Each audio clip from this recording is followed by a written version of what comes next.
Hello viewers, welcome to গ্রামীণ doctor YouTube channel.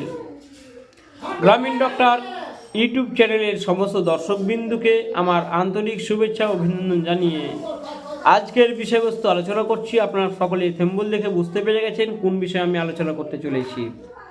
তাহলে এখনও পর্যন্ত যারা এই চ্যানেলটি সাবস্ক্রাইব করেননি তারা এই ভিডিওর নিচে যে লাল সাবস্ক্রাইব বাটনটি আছে সেটি ক্লিক করুন, তার পাশে যে ঘন্টা চিহ্নটি আছে সেটি বাজিয়ে দিন আর অল নোটিফিকেশন অন করে দিন। তাহলে সবার প্রথম যে লেটেস্ট আপডেট ভিডিও আমরা দিব তা আপনারা উপভোগ করতে পারবেন এবং নতুন নতুন ট্রিটমেন্ট জানতে পারবেন। যাই হোক, তাহলে আমরা জানবো আজকে জেডল এসপি ট্যাবলেটটি আপনারা সকলে স্ক্রিনে দেখতে পাচ্ছেন। জেডল এসপি ট্যাবলেটটির কম্পোজিশন কী রয়েছে, এই ট্যাবলেটটির পার্শ্ব প্রতিক্রিয়া কী রয়েছে বা এই ট্যাবলেটটির প্রাইস বা বাজার মূল্য কত রয়েছে সে সম্পর্কে আলোচনা করব। জেডল এসপি ট্যাবলেট এটি কম্বিনেশন একটি মেডিসিন রয়েছে।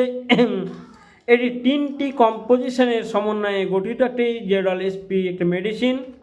এটি ইনফ্লামেটরি বা পেন রিলিফ মেডিসিন আপনারা সকলে দেখতে পাচ্ছেন।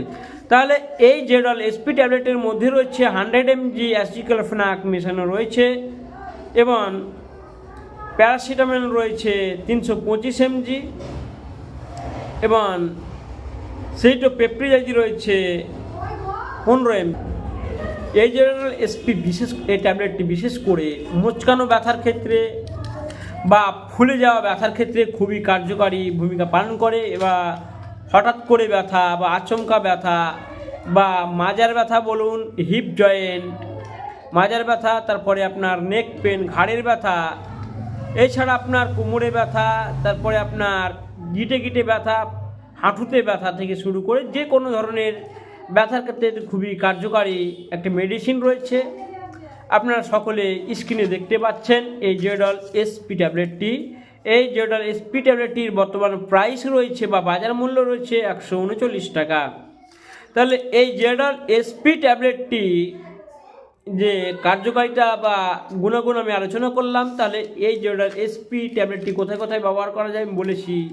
জেডল এসপি আবারও বলে দিচ্ছি, জেডল এসপি ট্যাবলেটটি আপনার মচকানো ব্যথার ক্ষেত্রে কার্যকারী ভূমিকা পালন করে। তাছাড়া আপনার গিটে ব্যথা, কোমরের ব্যথা থেকে শুরু করে মাথা ব্যথা, ঘাড়ে ব্যথা, হালকা জ্বর, তারপর টনসিলাইটিসের ক্ষেত্রে এটি ব্যবহার করা যায়। তারপরে এই ট্যাবলেটটি বিশেষ করে হাঁটুতে ব্যথার ক্ষেত্রে খুবই আর্থ্রাইটিসের ক্ষেত্রে খুবই কার্যকারী ভূমিকা পালন করে। আমি ভিডিওর মধ্যে আলোচনা করেছিলাম। তাহলে জেডল এসপি ট্যাবলেটটির যে পার্শ্ব প্রতিক্রিয়া রয়েছে সেটি হচ্ছে নসিয়া, ভমিটিং অর্থাৎ বমি বমি ভাব, তারপরে বমি হয়। এক্ষেত্রে অনেক সময় দেখতে পাই যে হজমের গণ্ডগোল রয়েছে। তারপরে অনেক সময় হার্ট বা অর্থাৎ হার্টের যে একটা ব্যথা আছে সেটা লক্ষ্য করা যায়। এছাড়া ইনক্রিজড এনজাইম লিভার, যেটা হচ্ছে লিভারের যেটা ক্ষত টাইপের যে রয়েছে, আলসার টাইপের যেটা রয়েছে, সেক্ষেত্রে এটি যে পার্শ্ব প্রতিক্রিয়া দেখা যায় সব ক্ষেত্রে দেখা যায়। তাহলে যাই হোক, আপনাদের এই ভিডিওটি কেমন লাগলো অবশ্যই কমেন্ট করে জানাবেন। সকলে ভালো থাকবেন, সুস্থ থাকবেন, সকলের সুস্থ এবং স্বাস্থ্যের শুভকামনা করে এখানে শেষ করুন।